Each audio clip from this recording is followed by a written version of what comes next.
When most people think about bees, they think about our social species like the honeybee and the bumblebee.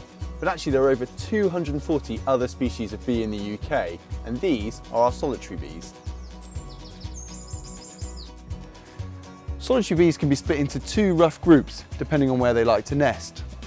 Those that like to nest in the ground, and those that take opportunities in cavity spaces. Two commonly found in the garden, the red masonry bee and the leafcutter bee, are prolific pollinators. A single one of these species can do as much pollination as 120 honeybees. If you want to get them into your garden, you're going to need to put up one of these, a bee hotel. And today, I'm going to show you how you can make one. So the first thing you need to do is to make your box. Now I've made mine out of something called marine ply. And marine ply is really good because it's super durable in wet weather and it will last for a good number of years without rotting away. When thinking about how big to make your box, there's only really one thing you need to think about, and that's the depth.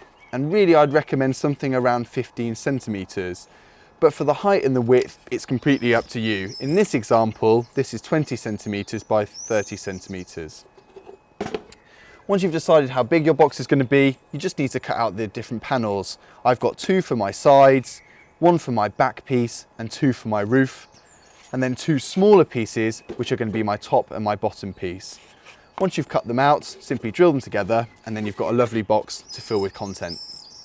To fill your box, I'd recommend using 3 different materials: small logs, any offcuts of wood that you can find, and bamboo canes.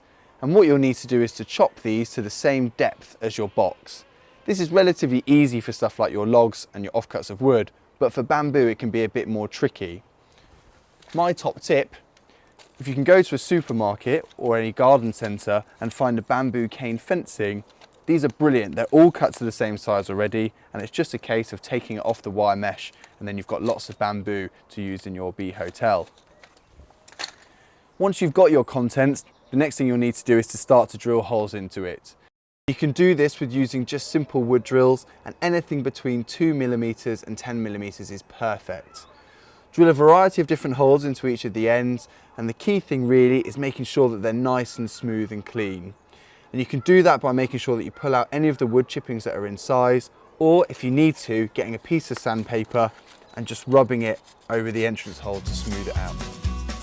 When filling your box, there really is no hard and fast rules. Just make sure that the contents are nice and securely compacted and that you've got a nice distribution of the materials.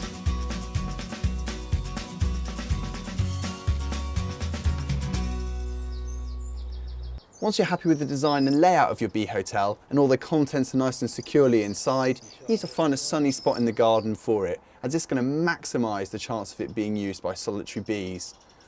A southern facing wall and keeping it about 1 metre or so high off the ground is probably best. And if it's in a really exposed area, then putting on a roof is also a good idea, as that will shield it from any rain. If you decide that you're going to make a bee hotel, then make sure you let us know by tweeting it to #MyWildCity or adding it to our interactive map on our website on avonwildlifetrust.org.uk.